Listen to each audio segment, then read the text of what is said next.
할렐루야. 오늘도 복된 주일 하나님 앞에 예배로 나와서 우리의 마음과 뜻과 정성을 다해서 주 앞에 마음을 드리고 또 우리의 심령을 드리며 나아가는 예배로 나가는 우리 성도들에게 오늘도 말씀 통하여서 귀한 예배를 통하여서 하늘로부터 내려오시는 하늘의 평강과 은혜가 여러분 가정과 삶의 지금 가운데 풍성하게 넘치실 수 있기를 우리 주님의 이름으로 축복합니다. 오늘은 인사할 때 2번 인사를 하도록 하겠습니다. 제가 설교 준비하는 것보다 인사 멘트 뭘로 할까 고민하는 게 더 쉽지 않은 것 같습니다. 오늘은 인사할 때 처음에는 그렇게 우리가 인사했으면 좋겠습니다. 우리 장로님도 기도 중에 그런 말씀하셨는데 우리가 이번 주 수요일부터 11월 1일부터 21일 동안 우리 다니엘 기도회를 함께 모이는데 11월 달에 기도회를 한 이유가 있죠. 이유가 뭔지 혹시 아세요? 성경적인 이유는 없습니다. 11월 1일부터 21일 동안 이 11월 달이 다니엘 기도회를 매년 하는 이유가 있는데 그건 뭐냐면 그때가 제일 기도하기가 좋은 때라서입니다. 덥지도 춥지도 않은 때. 더우면 더워서 기도하기 힘들다 하고 추우면 추워서 기도하기 힘들다 하고 기도에 나오시라 말씀하면 목사님 너무 더워서 너무 추워서 그런 핑계거리를 아예 대지 못하게 덥지도 춥지도 않은 좋은 계절에 이렇게 기도회를 이렇게 시작을 합니다. 그래서 이 시간에 우리 함께 기도할 때에 그렇게 우리가 함께 인사했으면 좋겠습니다. 기도하기 좋은 계절입니다. 그렇게 한번 인사하겠습니다. 시작. 기도하기 좋은 계절입니다. 네, 기도하기 좋은 계절입니다. 두 번째로 인사할 때는 우리가 조금 전에 찬송한 것처럼 기도할 때 복을 주십니다. 이렇게 함께 인사하겠습니다. 시작. 기도할 때 복을 주십니다. 기도할 때 복을 주십니다라고 하니까 무슨 기도하면 돈을 많이 버나 이렇게 생각하실 수 있는데 물론 그 부의 그 재물의 복도 하나님께서 주시는 복이지만 여러분 그 물질의 복은 하나님께서 주시는 많고 많은 복 중에 아주 일부분이지 복이라고 하는 것이 돈 많이 벌고 사업이 대박 나고 장사가 잘 되고 로또에 맞고 그런 것은 아니죠. 그래서 여러분 기도할 때 하나님께서 복을 주신다라는 말씀 시간 다시 한번 우리가 기억하면서 기도하기 좋은 계절에 다니엘 기도에 함께 참여했으면 좋겠습니다. 어떤 분들은 기도회 저녁 8시부터 10시까지 하는데 기도회는 무슨 죽을 병 걸린 사람들만 나가서 기도하는 거 아니냐, 사업 망한 사람들만 나가서 기도하는 거 아니냐라고 생각하시는 분들도 계신지 모르겠습니다. 그러나 여러분 그렇지 않죠. 여러분 기도는 그리스도인들의 영적인 호흡입니다. 그리고 기도는 여러분 우리의 의무입니다. 그렇기 때문에 여러분 그리스도인이 기도한다는 것은 너무나 자연스러운 것이고 기도함을 통하여서 우리가 영적으로 호흡을 하고 우리가 영적으로 삶을 얻는 것인데 기도하지 않는 분들이 계신 것 같습니다. 주일 예배는 잘 그래도 나오시는데 기도를 잘 안 하시는 분들이 계세요. 예를 들어서 어떤 분들은 시간을 정해놓고 아침에 기도하신다든지 밤에 기도하신다든지 식사할 때도 기도하신다든지 이게 순간순간마다 하나님 앞에 기도하는 분들이 계신데 그렇지 않은 분들도 계시죠. 이유가 뭘까 생각해 봤습니다. 가장 여러 가지 이유들이 있겠지만 가장 큰 이유 중에 하나는 훈련이 안 되었기 때문에 그렇습니다. 기도를 하다 보면 기도할 게 생깁니다. 기도를 안 하다 보면 기도할 게 없습니다. 어떤 분 그러시더라고요. 목사님 저는 5분만 기도해도 세계를 한 바퀴 돌고 와도 5분이면 끝나는데 뭘 더 기도해야 될지 모르겠습니다 라고 하시는 분이 계시는데 기도는 이런 방법이 없습니다. 기도는 그냥 하는 겁니다. 하나님 앞에 엎드리는 겁니다. 하나님 앞에 엎드려서 나의 마음을 하나님 앞에 그냥 내려놓는 것입니다. 그런 기도의 훈련들을 우리가 오늘 수요일부터 11월 1일부터 3주이죠. 21일 동안 우리가 함께 하려고 합니다. 저녁 8시부터 10시까지 하는데 너무 늦은 시간 아니냐? 여러분 그 시간에 주로 하시는 게 무엇이죠? 주로 그 시간에 드라마 좀 보시고 9시 뉴스도 보셔야 되고 그죠? 보시는 것도 보셔야 되지만 3, 7일 동안은 우리가 하나님과 더욱더 집중하고 영적인 훈련을 쌓겠다 생각하시고 뉴스 여러분 안 봐도 괜찮습니다. 재방송 보셔도 되고요. 유튜브 찾아보셔도 되고 대부분은 여러분 뉴스 보면은 머리만 아프고요.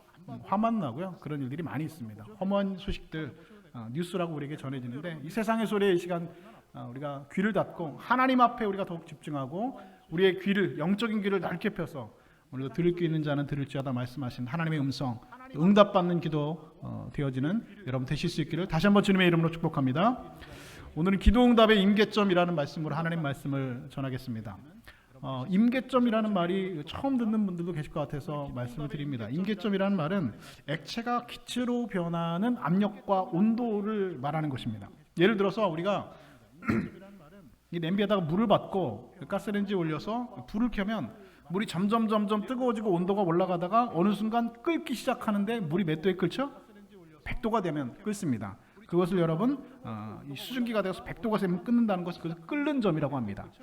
그런데 이 액체인 물이 기체의 수증기로 변하는 100도를 끓는 점이라고, 물의 끓는 점이라고 하기도 하고, 그리고 임계점이라고 하기도 합니다. 옛날에 여러분 증기기관차를 보신 분이 있으시죠? 저는 타본 적은 없습니다만 뭐 이렇게 본 적은 있습니다. 이 중에는 뭐 타보신 분들 계시겠죠. 그럼 증기기관차가 하얀 그 연기를 뿜으면서 철로 위를 달리는데, 증기기관차가 내뿜는 그 연기가 사실은 수증기죠. 그래서 증기기관차는 말 그대로 물을 끓일 때 나오는 수증기, 그 증기의 압력으로 달리는 기차가 바로 이 증기기관차라는 것이죠. 그런데 이 증기기관차의 그 엔진을 움직이게 하는 압력의 임계점이 몇 도이냐면 212도라고 하더라고요. 212도 이전에는 물이 끓지가 그 바퀴가 굴러가지 않는다는 것입니다. 물의 온도가 212도가 되기 전까지는 꼼짝하지도 않던 기차가 212도가 넘는 순간 서서히 바퀴가 굴러가고 그 엄청난 무게의 기차가 앞으로 달려가게 되는 것, 그 증기기관차의 임계점이 바로 212도라고 하는 것입니다. 여러분, 세상의 모든 일들에는 이런 임계점의 공식들이 적용이 되어집니다. 나뭇가지를 들고 힘을 가하면 점점 구부러지다가 어느 순간 뚝 부러지는 그때가 바로 이 나뭇가지의 임계점이라는 것입니다. 화산이 폭발하는 것도 임계점이 있고 지진이 나는 것도 임계점이 있다고 합니다.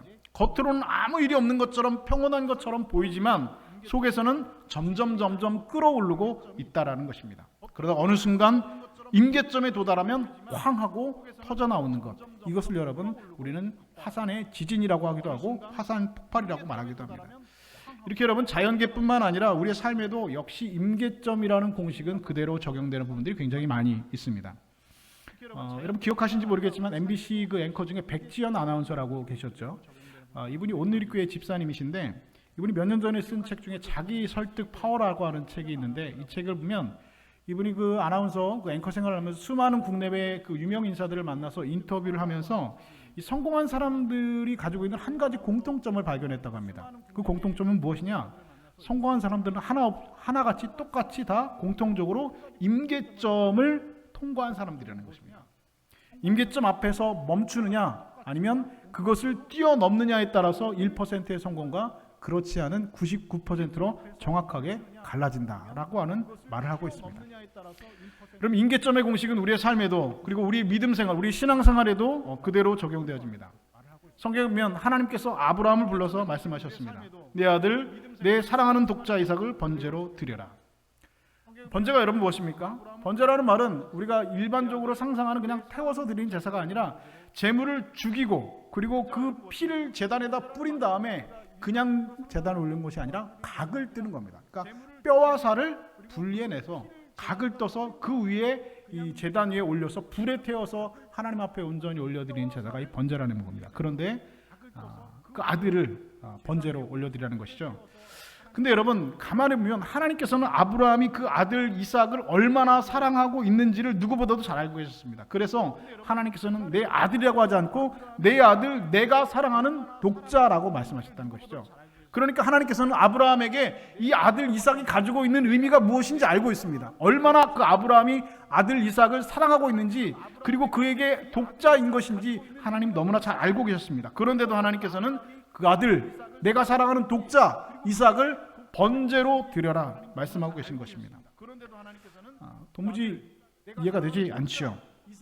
그러나 아브라함은 하나님의 이 명령에 한마디 질문도 하지 않고 그대로 순종하였습니다. 아침에 일찍 일어났다고 합니다. 저는 그 아침에 일찍 일어났다는 말이 아브라함이 밤사이에 잤다는 말로 들리지가 않습니다. 아브라함이 일찍 일어난 것이 아니라 아브라함은 그 밤에 한숨도 잠을 자지 못했겠죠. 여러분 내일 그 아들을 내일이면 잡아서 번제로 드려야 되는 아버지가 밤에 잠을 잔다면 여러분 그 아버지가 여러분 진짜 아버지겠습니까? 잠 못 자죠. 아침에 일찍 일어났다는 말은 저는 아브라함이 밤에 한숨도 못 잤다는 말로 드립니다. 일찍 일어났습니다. 그리고 아들을 데리고 길을 떠납니다. 3일 동안의 여행이 시작되었죠. 아들 이삭은 모처럼 아버지와 여행이 즐거웠는지 좋아하는 표정으로 아버지 아브라함을 바라보았지만 그 모습을 바라보는 아버지 아브라함은 뼈아픈 눈물을 속으로 삼켜야만 했습니다. 3일 동안 그 길을 걸어가면서 아브라함이 여러분 무슨 생각을 했을까요? 이대로 아들 데리고 그냥 멀리 하나님이 명령이 들리지 않는 곳, 하나님 보이지 않는 곳으로 멀리 도망가서 그냥 편안하게 살고 싶은 마음이 여러분 하루에도 12번 아니 100번 이상 여러분 떠오르지 않았겠습니까? 그냥 다 끝내버리고 하나님의 약속이고 언약이고 다 끝내버리고 하나님이 뭐고 다 끝내버리고 그냥 아들 데리고 그냥 편안한데 먼데 도망가서 살고 싶은 마음 여러분 하루에도 여러분 100번 이상 떠오르지 않았겠습니까? 저라면 그럴 것 같아요. 제가 제 아들 독자도 아니지만 독자는 아니죠. 저는 아들이 있지만 또 밑에 딸이 있기 때문에 독자는 아니지만 제 아들을 만약에 하나님께서 너 그 아들 죽여서 제단에다 피 뿌리고 칼로 가락을 떠가지고 불에 태워가지고 나한테 드려라 라고 만약에 말씀하신다면 저는 그 아들 그렇게 하나님 말씀에 순종하지 못할 것 같습니다. 그냥 아들 데리고 하나님 없는 곳 하나님의 약속이고 뭐고 다 팽개치고 그냥 도망가서 멀리 살고 싶다라는 생각 여러분 12번 아니라 100번도 여러분 더하지 않았겠습니까? 그러나 아브라함은 아들의 손을 붙잡고 묵묵히 길을 걸어갔습니다. 드디어 하나님께서 지시하신 모리아산에 도착을 했죠. 여러분 모리아산이 여러분 어딘지 아십니까? 성경의 많은 주경신학자들은 모리아산이 바로 예수님께서 십자가에 달리신 골고다 언덕이라고 말하고 있습니다. 그러니까 하나님께서는 아브라함이 아들 이삭을 바친 그 산에다가 자기 아들을 십자가에 못 박으신 겁니다. 하나님께서 아브라함을 나의 벗 아브라함이라고 부르신 이유가 여러분 무엇인지 아십니까? 아브라함의 마음을 하나님은 아시기 때문에 그렇죠. 아들을 죽여야 하는 그 마음을 알고 있는 사람은 아브라함밖에 없다는 것이죠. 자기 마음을 알고 있는 사람. 그래서 하나님은 아브라함을 나의 벗 아브라함이라고 부르실 수 있다는 것입니다. 그 모리아산 예수님은 십자가에 못 박혔던 그 골고다 언덕에 이제 도착했습니다. 산꼭대기에 장작을 쌓고 밧줄로 아들을 묶고 단위에 올려 놓았습니다. 어떤 분들은 그렇게 이야기하는 분들이 있습니다. 하나님께서 이 명령 내리셨을 때 아브라함이 순종할 수 있었던 이유는 이미 하나님께서 순양을 준비해 놓았다라고 하는 그 믿음이 있었기 때문에 아브라함이 그럴 수 있었다라고 말씀하시는 분들도 있을 겁니다. 그런데 여러분 저는 그렇게 생각하지 않습니다. 아니 그럴 수 없습니다. 성경에 보면 아브라함이 종들도 함께 갔거든요. 근데 산에 올라가기 전에 아브라함이 종들을 따라오지 못하게 합니다. 근데 저라면 따라오게 할 것 같아요. 같이 가자. 왜요? 생각이 있거든요. 가서 만약에 아들 묻고 번제단에 막 올려가면 종들이 가만히 있겠어요? 아유 주인이 왜 그러십니까? 지금 망령이 드셨는데 하면서 막 뜯어 말릴 거 아니에요, 그렇죠? 종들이 그러지 않겠습니까? 그러면 제가 뭐라고 하겠어요? 하나님 저는 이 아들 드리려고 했는데 종놈들이 저를 잡아가지고 내가 저라면 그럴 것 같아요. 저라면. 근데 아브라함은 그런 가능성조차도 완전히 배제하고 종들은 거기 있어라. 나와 아들 이삭만 산에 올라갔다. 그리고 성경에 보면 아브라함이 산꼭대기에 올라가서 아브라함의 행동이 굉장히 스피리하게 진행됩니다. 장작을 쌓고 밧줄로 아들 이삭을 묶고 그리고 단위에 서슴없이 고민 없이 올려놓았습니다. 그 아들은 어떤 아들입니까? 100살에 낳은 아들입니다. 더군다나 이 아들은 하나님의 약속으로 받은 아들입니다. 그리고 하나님께서 주신 그 아들입니다. 그럼에도 불구하고 아브라함은 잠시의 고민도 없이 매우 빠르게 그 모든 일들을 진행하고 있습니다. 그리고 단위에서 자신을 바라보고 있는 그 아들 이삭과 눈이 마주치기 싫어서 그 아들의 눈길을 피하고 애써 눈길을 피하고 그 아들을 향하여 목을 향하여서 칼을 빼앗깁니다. 그런데 아브라함의 행동이 얼마나 빨랐는지 그리고 하나님께서 그를 멈춰 세우시는데 얼마나 하나님께서 급하셨는지 하나님께서 아브라함을 2번 부르십니다. 아브라함아 이렇게 부르시지 않으셨어요.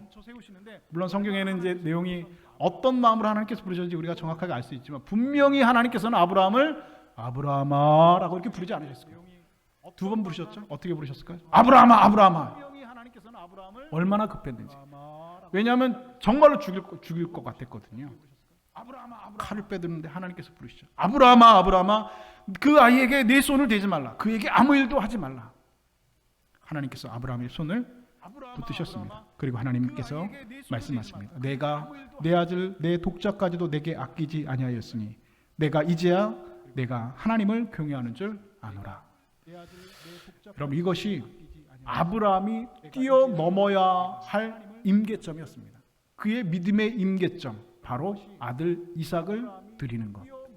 하나님께서는 왜 아들 이삭을 드리라고 하셨는지, 그리고 아브라함은 하나님께서 왜 아들 이삭을 드리라고 하셨는지 이미 알고 계셨습니다. 100세에 낳은 아들, 애지중지에 낳은 아들, 하나님보다 더 소중한 아들, 이 아들이 우상이 될 수 있고 이 아들이 인생의 전부가 될 수 있게 하나님께서는 그 아들과 나중에 내가 정말로 중요한 것이 무엇이냐, 내가 정말로 더 사랑하는 존재가 무엇이냐를 하나님께서는 시험하신다는 것 아브라함은 알고 계셨습니다. 그리고 그때서야 아브라함을 아들 이삭을 향하여서 서슴없이 칼을 빼야 되는 아브라함의 그 마음을 보시고 나서 이제야 내가 나를 경외하는 줄 내가 안다 말씀하셨다. 아브라함이 그 임계점을 뛰어넘었을 때 하나님께서는 내가 이제야 나를 경외하는 줄 아노라 말씀하셨습니다. 그리고 이렇게 약속하셨습니다. 내가 이같이 행하여 내 아들 내 독자까지도 내게 아끼지 아니하였은즉 내가 내게 큰 복을 주고 내 씨가 크게 번성하여 하늘의 별과 같이 바다의 모래와 같이 하리니 내 씨가 그 대적의 성문을 차지하리라. 아멘. 아브라함은 굉장히 부족한 분이 많은 사람이었습니다. 우리는 그를 믿음의 조상이라고 부르지만 그는 믿음의 조상이 되기엔 인격적으로 그리고 성품적으로 굉장히 부족한 사람이었습니다. 그럼에도 불구하고 그가 믿음의 조상으로 수많은 사람들에게 오늘 믿음의 조상으로 추앙받을 수 있는 이유는 바로 그 임계점을 뛰어넘는 그런 믿음을 하나님께서 보셨다는 것입니다. 아브라함이 믿음의 임계점 앞에서 주저하지 않고 그 임계점을 뛰어넘었을 때 하나님께서는 그에게 이루 말할 수 없는 복과 은혜를 베풀어 주셨습니다. 갈릴리 혼인잔치가 있었죠. 이 갈릴리 혼인잔치는 예수님께서 일으키신 첫 번째 기적이었습니다. 물로 포도주를 만드신 사건입니다. 여러분 다 알고 계시죠? 예수님께서 그 갈릴리 혼인잔치에 가셔서 제자들에게 말씀하셨습니다. 항아리에 물을 채우라 말씀하셨습니다. 여기서 채운다라는 단어 히브리어로 게지모라고 하는 단어인데 이 게지모라고 하는 그 헬라어의 뜻은 물을 가득 채운다라는 뜻을 가지고 있습니다. 그러니까 예수님께서 물을 채우라라고 하는 말씀은 그냥 대충 어느 정도 채우는 것이 아니라 넘칠 정도로 물을 아구까지 끝까지 채우라고 말씀하신 것입니다. 이 항아리는 여러분 무슨 항아리입니까? 정결례식. 다시 말해서 그 혼인잔치, 이 결혼식 잔치에 오는 손님들이 제일 먼저 손을 씻는 그 항아리, 정결례식을 행하는 그 항아리를 물을 담아두는 그 항아리였습니다. 그런데 이 항아리에 물을 얼만큼 담아야 되느냐? 이 두세 통 드는 돌 항아리라고 했는데 이 항아리를 가득 채우려면 일반적으로 여러분들이 그 집에서 요즘 잘 안 쓰더라고요. 그 큰 생수통 있지 않습니까? 큰 생수통, 이 푸른색 생수통 이게 한 20리터 정도 되는데 이 돌 항아리에 이 생수통이 4개가 들어간다고 합니다. 한 80리터에서 100리터 정도 들어가는 게 이 돌 항아리의 사이즈라는 것이죠. 그런데 이 항아리가 몇 개 있었냐? 6개 있었다는 겁니다. 그러면 이 생수통을 몇 번 갖다 부어야 되는 겁니까? 24번 부어야 된다는 것입니다. 그러면 여러분 한번 상상을 해보시죠. 종들이 이 6개의 돌 항아리에 물을 갖다가 아구까지 채우려면 생수통으로 24번 갖다 붓는 건데 24번 갖다 부을 만한 생수통이 그들에게는 없었겠죠. 아마 뭐 조그마한 바가지나 뭐 큰 양주머니 같은 것으로 했을 텐데 그럼 한 몇 번 정도 그럼 왔다 갔다 해야지 그 물 항아리 6개 다 채울 수 있을까요? 100번은 넘었겠죠. 100번 왔다 갔다 하면서 물 항아리 채우는다는 것은 여러분 여간 번거로운 일이 아닐 수가 없습니다. 하인들은 그러나 하나님 말씀, 그 주님의 말씀에 순종해서 물을 퍼날라서 항아리를 채우기 시작했습니다. 한 번, 두 번, 세 번, 네 번.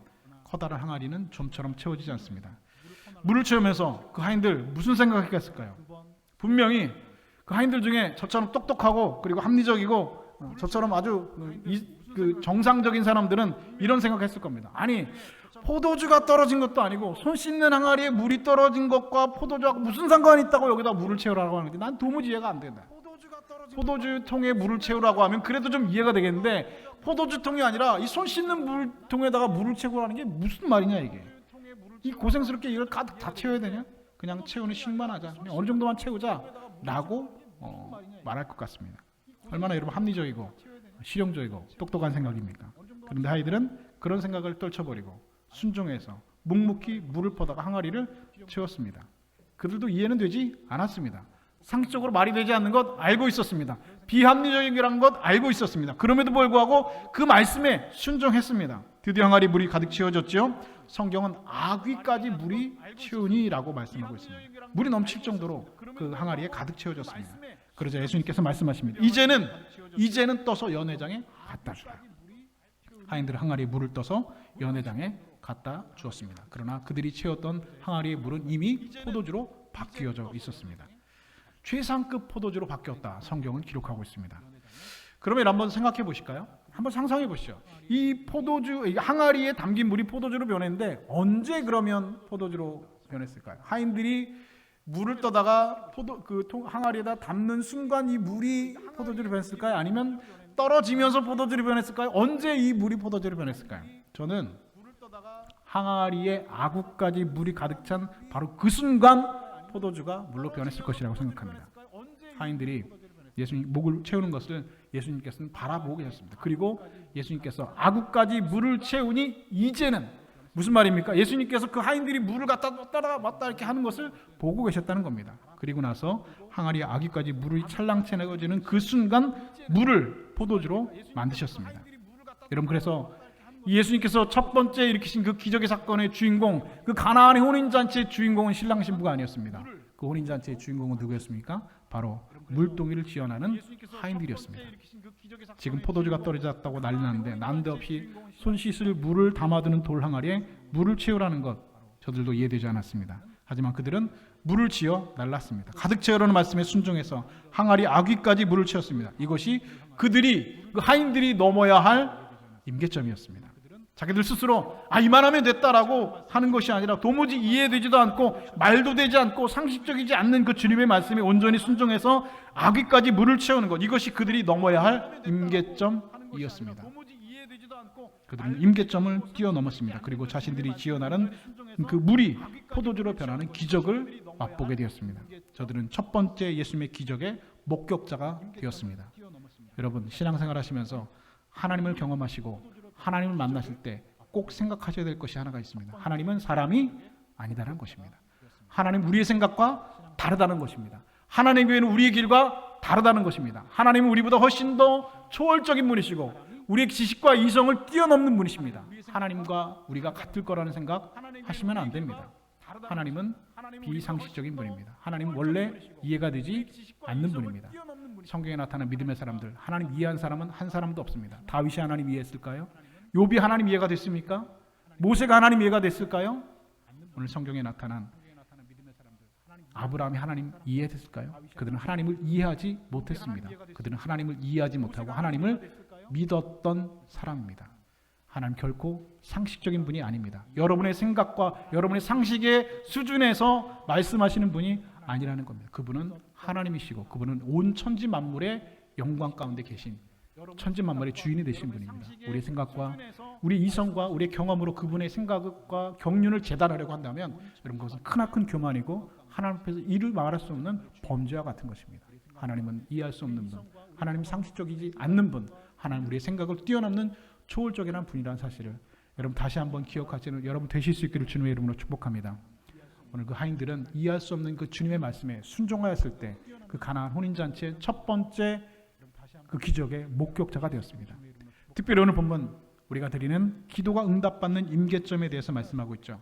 주전 605년에 바벨론의 느부갓네살 왕이 예루살렘을 침공하여서 그 땅에 있는 백성들을 포로로 끌고 갔습니다. 이 포로들을 끌고 가서 1차 포로를 끌고 갔다는 것이죠. 그 포로들 중에 다니엘이라고 하는 소년이 있었습니다. 그들은 다니엘은 유다 다른 포로들과 함께 이 바벨론이라고 하는 나라에 포로로 잡혀갔습니다. 다니엘이라는 소년은 여러분 잘 아시고 있는 것처럼 사자굴에 들어갔던 사람이었죠. 비록 어린 나이에 이 바벨론으로 포로로 끌려갔지만 왕의 꿈을 해석해 줌으로 말미암아 바벨론 전국을 다스리는 총리의 가장 높은 신하의 높은 곳에 자리에 오르게 되었습니다. 그리고 시간이 어느덧 흘러서 이 다니엘이 한 90에 가까운 노인이 되었을 때에 하루는 큰 전쟁에 관한 환상을 다니엘이 보게 되었다는 것이죠. 그리고 그날부터 다니엘은 기도하기 시작했습니다. 오늘 본문 12절에 내가 깨달으려 하여라고 기록된 것을 보아서 다니엘은 지금 자신이 본 그 전쟁에 대한 큰 환상의 의미가 무엇인지 깨닫기 위해서, 구체적인 의미가 무엇인지 깨닫기 위해서 하나님 앞에 기도를 시작한 겁니다. 다니엘 10장 3절은 이렇게 말씀합니다. 좋은 떡을 먹지 아니하며 고기와 포도주를 입에 대지 아니하고 또 기름을 바르지 아니하니라. 무슨 말입니까? 다니엘이 기도하는데 그냥 기도한 것이 아니라 금식하면서 고기를 끊고 포도주를 끊고 떡을 끊고 기름을 바르지 않냐고 금식하면서 하나님 앞에 기도를 시작한 겁니다. 그렇게 기도를 시작했는데 한 주일이 두 주라고 두 주일이 지나도 하나님께서 도무지 응답이 없습니다. 깨달으려고 하나님의 음성을 알기 위해서 기도했는데 아무 하나님의 응답이 없었다는 것입니다. 하지만 다니엘은 기도를 멈추지 않았습니다.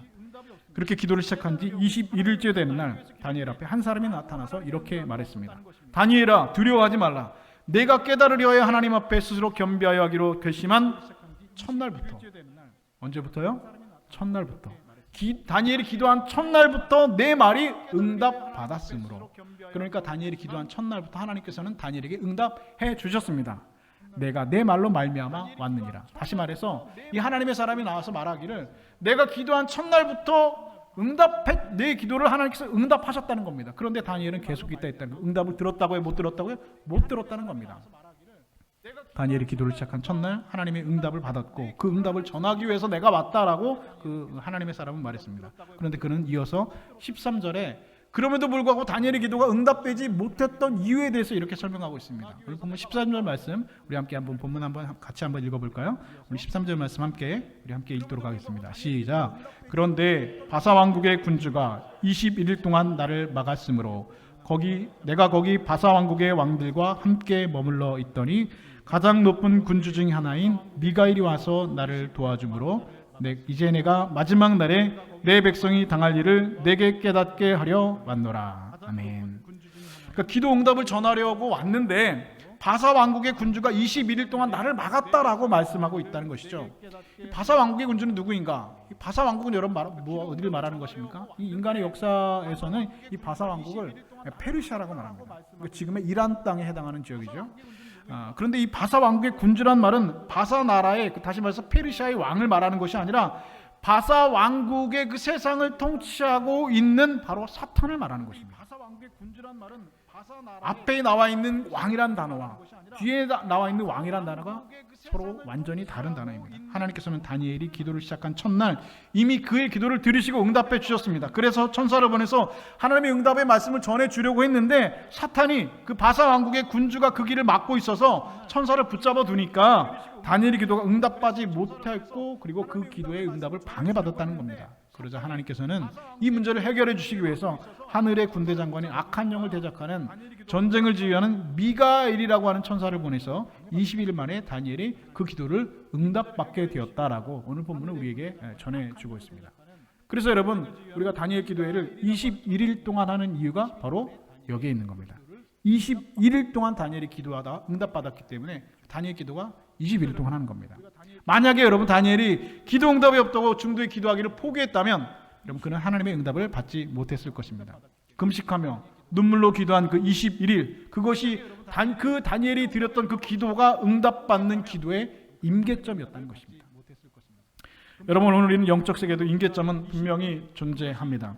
여러분 이 기도의 임계점을 뛰어넘으셔야 합니다. 성경은 이렇게 기도의 임계점을 뛰어넘어서 기도의 임계점을 기도의 응답을 받았던 사람들, 그 임계점을 뛰어넘었던 사람들의 이야기로 가득 차 있습니다. 엘리야 선지자가 여러분 대표적인 사람이죠. 바알 선지자가 대결하여서 큰 승리를 거둬서 갈멜산에 가서 3년 동안 내리지 않았던 비가 그 감히 들었던 그 땅에 비를 내려주기를 위해서 기도했습니다. 얼굴을 무릎 사이에 넣고 하나님 비를 내려주십시오라고 간절히 기도했습니다. 그 기도가 끝나고 나서 눈을 떠보니까 여전히 하늘은 맑았습니다. 또 기도했죠. 하나님 비를 내려주십시오. 기도가 끝난 후에 또 하늘을 보니까 하늘에는 여전히 하늘이 맑게 빛나고 있었다는 것이죠. 다시 한번 기도합니다. 3번 기도하고 4번 기도하고 5번 기도하고 7번 기도했습니다. 그리고 마지막 7번째 기도하고 하늘을 보니까 저 멀리 바닥 끝에 손바닥만한 구름이 보이기 시작했다는 거예요. 그리고 잠시 후에 3년 동안의 기근을 말끔히 씻어주는 큰 비가 그 땅에 내렸다라고 성경은 기록하고 있습니다. 하나님께서 엘리야가 7번 기도할 때 그의 기도를 들어주셨습니다. 엘리야의 기도는 응답의 임계점을 뛰어넘는 기도의 응답의 임계점을 넘어서는 그런 기도였습니다. 하나님 예수님께서 길을 가시는데 한 가나안 여인이 나타나 소리를 질렀죠. 주 예수의 다시니여 나를 불쌍히 여기소서 내 땅이 흉악하게 귀신 들렸나이다. 그런데 예수님께서는 그 여인을 한참 바라보고 침묵하시다가 이렇게 말씀하셨습니다. 나는 이스라엘의 어린 양 외에는 다른 데로 보내심을 받지 아니하노라. 이 말씀 여러분 무슨 의미입니까? 그 가나안 여인이 이방이란 말입니다. 나는 유대인들에게 보냄을 받았다는 것이죠. 나는 하나님이 잃어버린 양 외에는 다른 데로 보내심을 받지 않았다는 것입니다. 그렇대 그 이야기를 들었던 그 여인의 마음은 얼마나 여러분 절망적이었겠습니까? 하지만 그 여인은 포기하지 않습니다. 예수님 앞에 나와서 길을 가로막고 엎드려서 또 말합니다. 주여 저를 도와주소서 간구하였습니다. 그러자 이제는 예수님께서 아예 그 여인의 가슴에 쐐기를 박으시는 아주 비수가 꽂히는 그런 말씀하셨죠. 뭐라고 말씀하십니까? 자녀의 떡을 취하여 개들에게 던지는 것이 마땅하지 아니하다. 여러분 이것은 그 여인을 뭐 취급하는 겁니까? 개 취급하는 겁니다. 자녀의 떡을 취해서 개들에게 주는 게 마땅하지 아니하다. 웬만한 사람 같으면요 여기서 다 나가 떨어지죠. 여기서 여러분 이야기가 끝날 겁니다. 웬만한 사람 같으면 뭐라고 얘기했습니까? 아유 뭐 더럽고 치사해가지고 내가 안 하고 맙니다 하면서 떠나갔겠죠. 다 웬만하면 이쯤에서 끝나는 겁니다. 예수님께서 그것을 알고 계셨다는 것이죠. 하지만 여러분 그 여인은 그 말을 듣고도 물러가지 않았습니다. 예수님 앞에 엎드린 채로 이렇게 말합니다. 주여 올소이다마는 개들도 그 상에서 떨어지는 부스러기를 먹나이다. 하지만 여러분 그 여인은 그 말을 듣고도 다 내려놓은 겁니다. 예수님 앞에 엎드린 채로 무엇을 위해서? 나를 위해서. 그 기도를 위해서. 그 기도의 응답을 위해서 그 부스러기 은혜라도 주십시오. 주님 맞습니다. 저는 주님의 은혜를 받기에 자격이 없는 사람입니다. 저는 이방 여자입니다. 더러운 여자입니다. 하지만 주님께 큰 은혜를 구하는 것이 아닙니다. 그냥 부스러기 은혜라도 상에서 떨어지는 그 부스러기 은혜라도 좀 주시면 안 되겠습니까? 나 같은 것에게 그런 부스러기 은혜라도 좀 주시면 안 되겠습니다라고 기도하고 있다는 것이죠. 흉악하게 귀신 들린 내 딸, 그 딸을 고쳐주기 전엔 절대로 물러서지 않겠다는 굳은 결심이 그녀의 마음이었다는 것입니다. 그리고 그 마음을 주님께서 보셨습니다. 그리고 결국 주님께서 말씀하십니다. 내 믿음이 크도다. 그 여인의 마음을 주님께서 뭐라고 말씀하셨다고요? 믿음이라고 말씀하셨습니다. 물러서지 않고 포기하지 않고 딸을 고치기 위해서 예수님 앞에 간구하고 엎드리고 부스러기 은혜라도 구하는 그 마음을 주님께서는 믿음이라고 말씀하셨다는 겁니다. 내 소원대로 되리라 하는 응답을 받아내었습니다. 이 여인 역시 기도의 응답의 임계점을 넘어선 사람이었습니다. 예수님께서는요 항상 기도하고 낙심하지 말라 말씀하셨습니다. 그런데 여러분 기도하지 않는 이유가 무엇입니까? 대부분의 분들이 기도했는데 응답이 없더라. 내가 기도했는데 하나님께서 응답해 주지 않더라. 내가 간절히 하나님 앞에 기도했는데 응답해 준 적이 없더라. 제가 목사잖아요. 제가 기도 하나님 앞에 했겠죠? 저는 이렇게 고백했을 것 같습니다. 하나님께서는 제 기도를 한 번도 들어준 적이 없습니다. 그러나 하나님께서는 제 기도를 한 번도 안 들어주신 적이 없습니다. 이게 무슨 말일까요?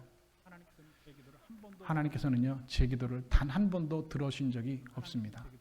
그것은 여러분 무엇입니까? 내 욕심으로 구하는 기도, 나를 위한 기도, 나 욕심을 위한 기도, 그리고 그 기도 응답받으면 큰일 나는 기도, 그것 때문에 망할 기도, 그럼 그 기도는 하나님께서 응답해 주시 않습니다. 그렇지 않습니까? 집에 어린아이가 아장아장 걸어가는데 엄마가 옆에서 과일 깎고 있는데 나도 뭐 해보겠다고 칼 달라고 하면 그 칼 여러분 주는 엄마가 누가 있겠습니까? 그 칼 주면 그것 때문에 다치는 게 눈에 보이는데 어떻게 주겠습니까? 그런데 그 아이는 때를 쓰면서 그 칼을 달라는 거예요. 주지 않죠. 근데 여러분 시집 갈 때는 어떻게 합니까? 칼 세트로 주잖아요. 왜 그렇습니까? 필요하기 때문에, 감당할 만하기 때문에 주는 것입니다. 하나님께서는 저에게 제가 그 기도 응답 받아서 그 기도 응답 받은 것 때문에 제가 망할 것 같으면, 그 기도 응답이 나에게 마이너스가 될 것 같으면 하나님께서는 제 기도를 한 번도 들어주지 않았습니다. 그리고 하나님께서는 제 기도를 한 번도 안 들어주신 적이 없습니다. 여러분 기도 중에 하나님 안 들어주신 기도, 응답하시지 않는 기도, 만약에 그거 들어줬으면 여러분 지금 여기 안 계실 것 같습니다. 여러분 여기 안 계실 것 같습니다. 하나님은 여러분의 기도를 다 들어주십니다. 그 기도 때문에 여러분의 신앙이 유익이 되어지고, 그 기도 때문에 여러분의 영적인 유익이 있다면 하나님께서 왜 안 들어주시겠습니까? 그런데 그 기도 때문에, 그 기도 응답지면, 그것 때문에 망하면 하나님 그 기도 응답하시지 않습니다. 왜요? 누구를 위해서요? 하나님을 위해서요? 아니요. 나를 위해서입니다. 저는 그래서 하나님을 열심히 믿습니다. 그리고 열심히 기도합니다. 그것이 제가 목사가 된 이유 중에 하나이기도 합니다. 낙심하지 말라 하셨습니다. 왜 낙심합니까? 응답이 안 되면 낙심하죠. 그런데 여러분 그렇게 생각하셔야죠. 이거 하나님께서 응답해 주시면 그것이 오히려 선한 것이 아니라는 것입니다. 그러면서 이런 비유 말씀하셨죠. 어떤 도시에 하나님이 두려워하지 않는 사람을 무시하는 재판장이 있는데 그 도시에 과부가 있었다. 자주 그에게 가서 내 원수에 대한 원한을 풀어주소서라고 그 과부가 재판장에 가서 그렇게 말했다는 것이죠. 당시 여러분 유대 사회에서 여자들의 인격이라는 것은 여러분 존재하지 않았습니다. 그 시대적인 상황 속에서 남편이 죽으면 여자들이 그냥 그 재산을 뺏기는 일이 많았다는 것이죠. 이 여인이 억울한 일 때문에 재판장을 찾아갔는데 이 재판장이 들은 척도 하지 않았다는 것입니다. 거절을 하면 할수록 더욱 마음을 굳게 다졌습니다. 내가 어떤 일이 있더라도 이 억울함을 풀겠다. 아침에도 찾아가고 점심에도 찾아가고 저녁에도 찾아갑니다. 이 재판장은 눈만 뜨면 이 여인이 찾아오니까 그냥 이 노이로제가 걸릴 만큼 피해망상 증세가 나타날 만큼 되었다는 것이죠. 그리고 나서 이 재판장의 마음이 움직이기 시작해서 이렇게 말했다는 것입니다. 내가 하나님을 두려워하지 않고 사람을 무시하나 이 과부가 나를 번거롭게 하니 그의 원한을 풀어주리라. 그렇지 않으면 그가 와서 나를 괴롭게 하리라. 여러분 예수님께서 비유로 하신 말씀인데 이 비유의 의미는 무엇입니까? 우리가 기도할 때의 자세를 말하는 겁니다. 무슨 말입니까? 안 된다고 주저하지 말라는 겁니다. 안 된다고 포기하지 말라는 겁니다. 너희도 이 여인처럼 기도하라는 겁니다. 이 여인 역시 기도의 임계점을 통과한 사람이었습니다. 안 된다고 주저하지 말라는 겁니다. 친구가 밤에 찾아와서 떡을 달라고 하는데 떡이 없으니까 이웃집에 가서 떡을 빌리는 말씀. 이 비유도 누가복음 11장에 기록되어 있습니다. 그러자 친구가 이렇게 말하죠. 나를 괴롭게 하지 말라. 문이 이미 닫혔고 아이들과 나와 함께 침실에 누웠으니 내게 줄 수 없느니라. 너무나 합리적이고 너무나 그럴싸한 이유를 들어서 거절했습니다. 그런데 예수님께서 이 비유의 결론을 이렇게 말씀하셨습니다. 내가 너희에게 말하노니 비록 벗됨으로 인하여는 일어나서 주지 아니할지라도 그 간청함을 인하여 일어나 그 요구대로 주리라. 벗됨으로 인하여서는 주지 않지만 간청함을 인하여서 준다는 겁니다. 간청한다는 말은 여러분 헬라어로 아나이데니아라고 하는데 무슨 뜻이냐면 염치 없다, 뻔뻔하다, 그리고 수치를 모른다라는 뜻을 가지고 있습니다. 그런데 이것이 기도할 때 우리의 자세가 되었다는 거예요. 염치 없는 것. 개들이 상에서 떨어지는 부스러기를 먹는 마음으로 하나님 앞에 기도하고 매달리는 것. 염치 없이 뻔뻔하게 수치를 모르고 기도하는 것. 그 마음이 하나님 앞에 기도하는 마음이 되어야 된다는 것이죠. 사오정 시리즈가 있습니다. 목사가 웃긴 얘기를 하면 여러분 웃어주시는 것도 여러분 예의 중에 하나입니다. 사오정에 있는데 어떤 식당에 가서 음식을 주문했습니다. 여기 햄버거하고 콜라 좀 주세요. 식당 주인이 이렇게 말했죠. 우리 가게는 햄버거가 없습니다. 그랬더니 이 사오정이 한참 생각하더니 그러면 햄버거하고 우유를 주세요. 이렇게 말했다는 것이죠. 그랬더니 주인이 화를 아니 우리 가게 햄버거 안 판다니까요. 그랬더니 이 사오정이 곰곰이 같이 한번 생각하더니 이렇게 그 주인에게 말했습니다. 그러면 그냥 햄버거만 주세요. 이렇게 말했다는 겁니다. 무슨 말입니까? 끈질기게 기도하라는 겁니다. 안 되면 될 때까지 주님 이 문제를 꼭 해결해 주셔야 됩니다. 이 문제를 해결해 주시지 않으면 내가 더 이상 어떻게 할 수가 없습니다. 이 문제 때문에 결코 내가 포기하지 않겠습니다. 이 간절한 기도, 끈질기게 기도, 경우에 따라서 염치 없는 뻔뻔한 기도, 간청하는 기도, 간절한 기도가 우리에게 필요하다는 것입니다. 그렇다면 다니엘이 21일 동안의 기도를 들으신 하나님, 그렇다면 엘리야의 그 7번의 기도를 들으신 하나님께서 가나안 여인의 원한을 풀어주시고 친구에게 떡을 간청하듯 하는 그런 여러분의 기도를 하나님께서 반드시 들으시고 응답해 주실 줄로 믿으시는 여러분 되실 수 있기를 주의 이름으로 축복합니다. 여러분 하나님 기도할 때 하나님께서는 우리의 기도를 들으십니다. 마땅히 기도할 바를 알지 못할 때 우리 옆에서 말할 수 없는 탄식으로 위해서 친히 간구하시는 분이 성령님이십니다. 주님께서는 하나님 우편에 계신 자에 우리를 위해서 친히 간구하신 자시나 말씀하셨습니다. 여러분이 기도할 수 없을 때에, 기도하지 못할 때에 예수님께서 하나님 우편에 계셔서 여러분의 기도가 응답될 수 있도록 도우시고 대신 간구해 주신 분입니다. 때로는 이 세상의 마귀가, 사탄의 권세가 여러분의 기도를 막을 때도 있습니다. 응답을 막을 때도 있습니다. 그 마귀가 막고 있는 그 응답을 뚫어내는 기도는 무엇입니까? 끈질긴 기도. 하나님 앞에 멈추지 않고 임계점을 뛰어넘는 기도가 오늘 우리에게 필요하다는 것입니다. 우리 주님께서는 마귀의 권세를 이기신 분입니다. 이 세상의 그 무엇도 우리를 향한 하나님의 사랑을 끊을 수가 없습니다. 사랑하는 여러분, 오늘 여러분의 기도가 하나님의 응답의 임계점을 뛰어넘는 그런 능력 있는 기도가 되실 수 있기를 주의 이름으로 축복합니다. 우리가 21일 동안 다니엘 기도를 통해서 여러분이 하나님 앞에 드리는 간절한 기도, 그 임계점을 뛰어넘는 그런 기도를 통해서 반드시 하나님의 응답을 받아내는 놀라운 하늘의 은혜를 누리는 저와 여러분 다 되실 수 있기를 우리 주님의 이름으로 간절히 축원드립니다.